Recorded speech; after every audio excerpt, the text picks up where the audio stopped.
الحمدللہ رب العالمین والصلاة والسلام علی سید الانبیاء والمرسلین اما بعد فاعوذ باللہ من الشیطان الرجیم بسم اللہ الرحمن الرحیم۔ سورہ مجادلہ کی آیت نمبر 22 پر آج کلام کریں گے، جو یقیناً مفسرین کے قول کے مطابق صحابہ کرام علیہم الرضوان کے بارے میں نازل ہوئی، لیکن حکم اس کا عام ہے، اور اس میں ایک صحابہ کرام کے طریق پر چلنے والوں کی علامت اور نشانی بیان کی گئی ہے۔ گویا کہ صحابہ کرام کی ہے، لیکن جو اپنے اندر ان علامات کو پائے تو سمجھ جائے کہ وہ اسی راستے پر ہے جس پر اللہ تعالیٰ نے اپنے رسول کو اور صحابہ کرام کو رہنے کی توفیق عطا فرمائی۔ انبیاء علیہ السلام تو معصوم ہوتے ہیں، لیکن صحابہ کرام محفوظ ہوتے ہیں، معصوم نہیں ہوتے۔ لیکن اس کا مطلب یہ ہوا کہ معصوم تو وہ ہوتا ہے کہ جس میں اللہ گناہ پیدا ہی نہیں ہونے دیتا، اور محفوظ وہ ہوتا ہے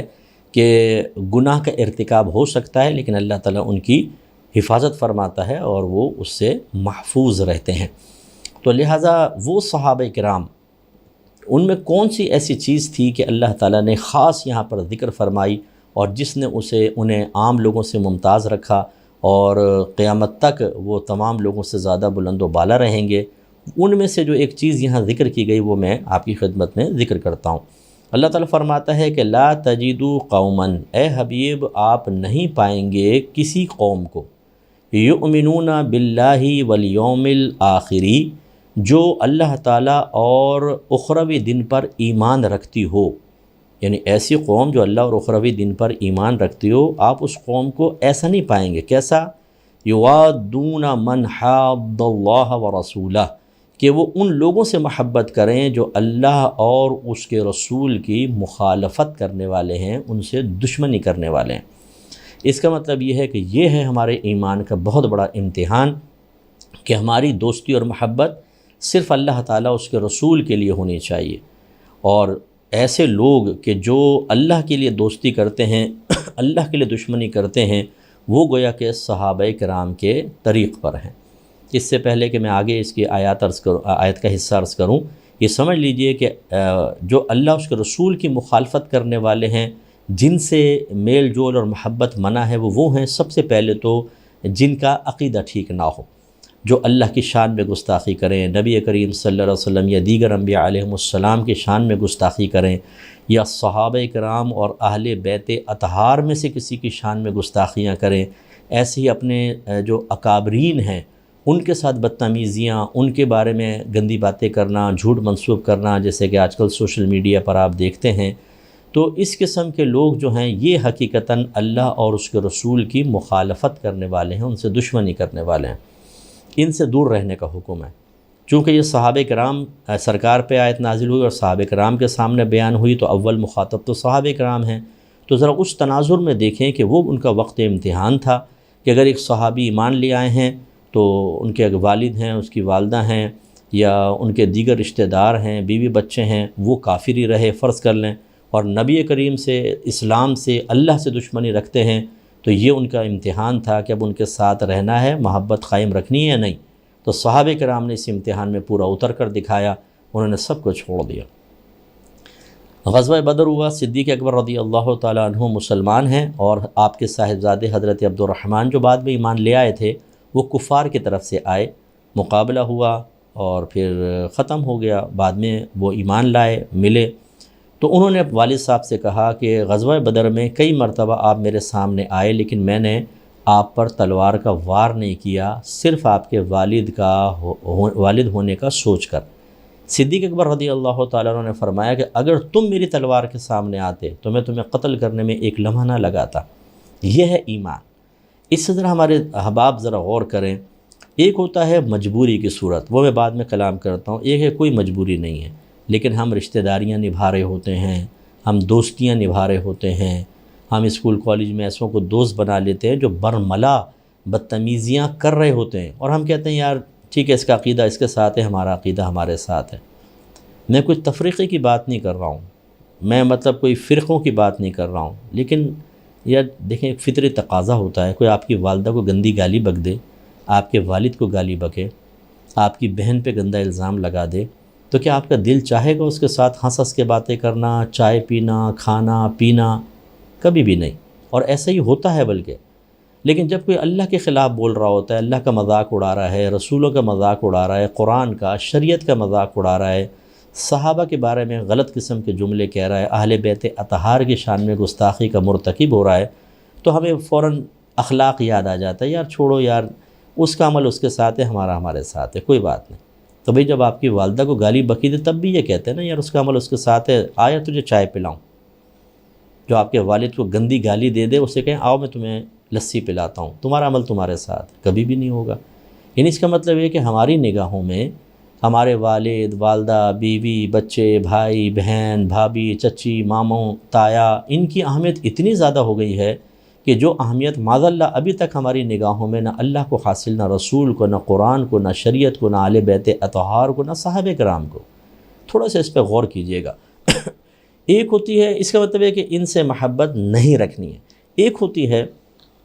مجبوری، شرعی مجبوری، کہ مثال کے طور پر آپ ایک کلاس میں پڑھتے ہیں، اس میں ایسے افراد موجود ہیں تو کلاس چھوڑ کے تو نہیں جا سکتا آدمی، وہ علم سیکھ رہا ہے ان سے، چلو وہ تو پھر بعض اوقات دعا سلام علیک سے بھی ہو جاتی ہے۔ اسی طریقے سے اور دیگر مقامات پہ جہاں مجبوری کی صورتیں بن جاتی ہیں کہ اس کے بغیر آپ بہت بڑے نقصان کا شکار ہو جائیں گے،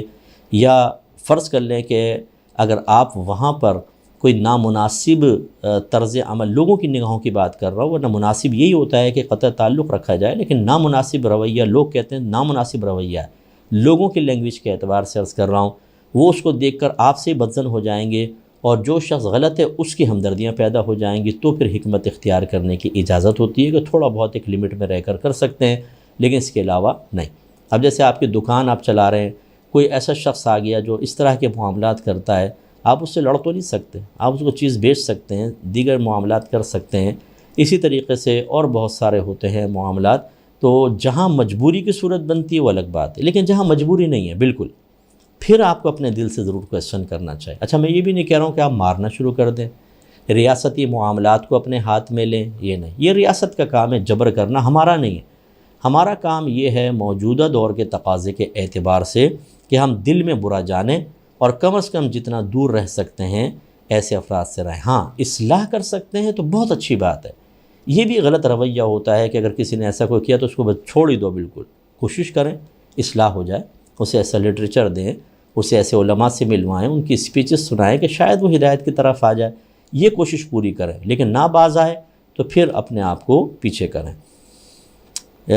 قدریہ جو تھے ایک فرقہ تھا جو تقدیر کا منکر تھا۔ آپ کے نبی جنہوں نے اخلاق کا درس دیا، پیار کا درس دیا، محبت کا درس دیا، خود آپ کے نبی کیا فرماتے ہیں؟ قدریہ میری امت کے مجوس ہیں، اگر یہ سامنے سے آئیں تو ان سے خندہ پیشانی سے مت ملو، انہیں سلام میں پہل مت کرو، اگر یہ مریض ہو جائیں تو ان کی عیادت مت کرو، اگر یہ مر جائیں تو ان کے جنازے میں شرکت مت کرو۔ وجہ اس کی یہ ہے کہ جب آپ یہ کرتے ہیں تو پھر آہستہ آہستہ اس کی بدعقیدگی ہو سکتا ہے آپ میں بھی سرایت کر جائے، اور پھر آپ کی فیملی کے اندر کر جائے، اس لیے سرکار نے یہ رویہ اختیار کرنے کا حکم ارشاد فرمایا۔ تو یہ تمام لیمیٹیشنز میں نے تقریباً آپ کو ذکر کی ہیں، ان کو اچھی طرح ذہن میں رکھا جائے۔ تو اللہ تعالیٰ فرماتا ہے کہ حبیب، آپ کسی ایسی قوم کو جو اللہ تعالیٰ پر اور اخروی دن پر ایمان رکھتی ہو، ایسا نہیں پائیں گے کہ وہ ان لوگوں سے محبت رکھیں جو اللہ اور اس کے رسول کے دشمن ہیں یا اللہ اور اس کے رسول کی مخالفت کرتے ہیں۔ اور یہ جو مخالفت کرنے والے ہیں وہ کون ہوں؟ کیا اجنبی کے لیے حکم ہے؟ نو، وَلَوْ كَانُوا آبَاءَهُمْ، اگرچہ وہ دشمنی کرنے والے ان کے آباء و اجداد ہوں، باپ دادا نانا وغیرہ، او ابناءہم، یا ان کے اولاد ہو، بیٹے ہوں، او اخوانہم، یا ان کے بھائی ہوں، او عشیرتہم، یا ان کے خاندان کے دیگر افراد ہوں۔ یہ دیکھیں برادری جو ہوتی ہے، ہم بعض اوقات برادری کی وجہ سے کہتے ہیں یار برادری کا رشتہ داری بھی تو نبھانی پڑتی ہے۔ اب ایک شخص اہل بیت اطہار کو گالیاں بک رہا ہے، برا بھلا کہہ رہا ہے، معاذ اللہ ثم معاذ اللہ، آپ رشتہ داریاں نبھانے میں لگے ہوئے ہیں، تو یہ پھر اس کا مطلب ہے آپ کا ایمان کامل نہیں ہے، ناقص ہے۔ کیوں؟ اللہ نے آگے فرمایا اولئک کتب فی قلوبہم الایمان، یہ وہ لوگ ہیں کہ اللہ نے ان کے دلوں میں ایمان کو پختہ کر دیا ہے، یعنی صاحب ایمان لوگ ایسا کرتے ہیں، پختہ کر دیا۔ وَأَيَّدَهُم بِرُوحٍ مِّنْهُ، اور اللہ نے تائید کی ہے ان کی اپنی طرف سے ایک روح کے ساتھ، یعنی جبریل امین فرشتے ان کی مدد کرتے ہیں۔ وَيُدْخِلُهُمْ جَنَّاتٍ تَجْرِي، داخل کرے گا اللہ تعالیٰ انہیں ایسے باغات میں تجری من تحتها الانہار خالدین فیہا، کہ جن کے نیچے سے نہریں بہتی ہیں وہ اس میں ہمیشہ رہیں گے۔ رضی اللہ عنہم ورضوا عنہ، اللہ ان سے راضی، وہ اللہ سے راضی۔ اولئک حزب اللہ، یہ اللہ کا گروہ ہے، یہ اللہ کی جماعت ہے، اللہ نے اپنے طرف منسوب کیا۔ دیکھیں یہ آسان کام تو نہیں ہوتا نا کہ آپ صرف اللہ کے لیے، کیونکہ وہ غلط کام کر رہا ہے، اس کی سوچ، اس کا عقیدہ غلط ہے، اس کی تھاٹس غلط ہیں، آپ ایک شخص سے قطع تعلق کر کے بہت سارے مفادات سے محروم ہو رہے ہیں صرف اللہ کے لیے، تو پھر اللہ تعالیٰ آپ کو انعام دے گا اور اپنا بنا لے گا۔ الا ان حزب اللہ هم المفلحون، خبردار بے شک اللہ کا گروہ یہ ہی کامیاب ہونے والے ہیں۔ تو کامیابی بھی ملے گی، جنت بھی ملے گی، اللہ راضی بھی ہوگا، اور جس سے اللہ راضی ہے جس کو جنت میں ڈالے گا یقیناً اس کے سارے گناہوں کو ختم کر دے گا۔ اس لیے اس پوائنٹ کو سوچئے سمجھیے، اور خلاصہ بس اس کا یہ ہے کہ میں یہ نہیں کہہ رہا ہوں کہ آپ کسی پہ حملہ کریں، آپ ہنگامہ آرائی کریں، نہیں، لیکن واچ کریں، دیکھیں۔ جب ہم کسی کے ساتھ بیٹھتے ہیں وہ اپنی سوچ اپنی فکر ہمیں بتا دیتا ہے، ایسا اگر آپ کو غلط سوچ غلط فکر نظر آئے، اللہ اس کے رسول اس کے دین اس کی شریعت سے دشمنی نظر آئے، اکابرین اسلام سے سمجھیں کہ وہ بدتمیزیاں کر رہا ہے، تو آپ اس سے کٹ جائیے، چاہے وہ سگا رشتہ داری کیوں نہ ہو، قریبی رشتہ دار کیوں نہ ہو۔ اب رہ گئیں صرف مجبوری کی صورتیں، مجبوری کے اندر ظاہری برتاؤ کی اجازت ہے، صرف ظاہری اعتبار سے برتاؤ کریں، دل میں محبت نہیں ہونی چاہیے کہ آپ بیٹھے ہیں چائے پی رہے ہیں لسیاں پی رہے ہیں اور یارانہ اپنا ظاہر کر رہے ہیں، اور پھر یہ کہتے ہیں کہ جی چلو یار اس کا دین اس کے ساتھ ہے، ہمارا دین ہمارے ساتھ ہے۔ ایسا نہیں ہوتا، اللہ تو رسول بیان فرما رہا، اس کا دین اس کے ساتھ، آپ کا دین آپ کے ساتھ، اور اس دونوں کا تقاضا یہ ہے کہ اس کو چھوڑا جائے، وہ غلط ہے، اس کی ہدایت کی کوشش ضرور کریں، اگر نہ مانیں تو اپنے آپ کو بچائیں، ورنہ تباہ ہوں گے، اور بچائیں گے تو پھر سارے انعامات حاصل ہوں گے جو یہاں پر ذکر کی گئے۔ اللہ تعالی ہم سب کو عمل کی توفیق عطا فرمائے۔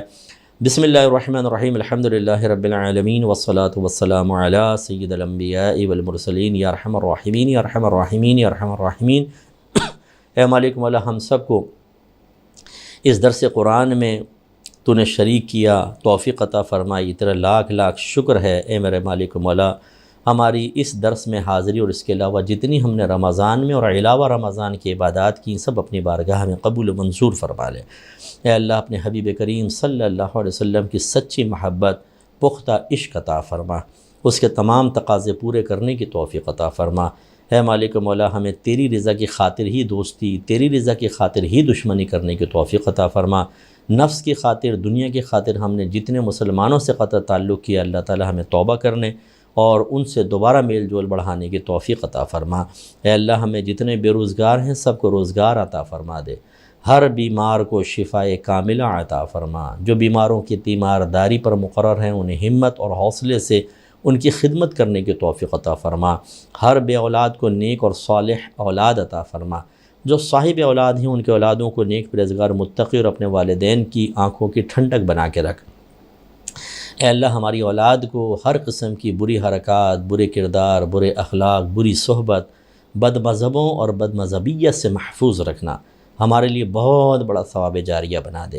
اے مالک مولا، جن گھروں میں جوان بہنیں بیٹیاں موجود ہیں ان کے اچھے رشتے دلوا دے، جو دنیاوی وجوہات کی بنا پہ ناراض ہیں انہیں محبت سے رہنے کی توفیق عطا فرما، ناراضیاں ختم کرنے کی توفیق دے دے۔ جن پہ قرضے ہیں اللہ تعالیٰ عزت کے ساتھ ان کے قرضوں کی ادائیگی کا انتظام فرما دے، جو بیجا مقدمات میں گرفتار ہیں ان کی نجات کی صورت بنا دے، جو جیلوں کے اندر بے قصور بند ہیں اللہ تعالیٰ ان کے رہائی کے اسباب مہیا فرما۔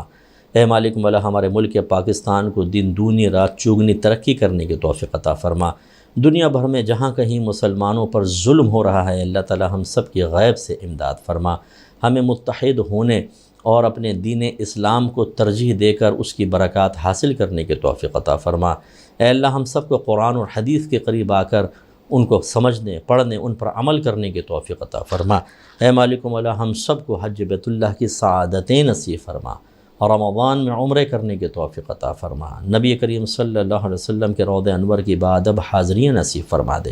اے اللہ ہمیں میدان محشر میں اپنے حبیب کریم صلی اللہ علیہ وسلم کا پڑوس عطا فرمانا۔ اے مالک مولا، ہمارے تمام صغیرہ کبیرہ ظاہری باطنی گناہوں کو نیکیوں میں تبدیل فرما دے۔ مالک مولا، ہماری تمام دعائیں ہر مسلمان بھائی، ہر مسلمان بہن کے حق میں قبول و منظور فرما لے۔ صلی اللہ تعالی علی خیر خلقہ ونور عرشہ سیدنا و مولانا محمد وعلی آلہ وصحبہ اجمعین برحمتک یا ارحم الراحمین.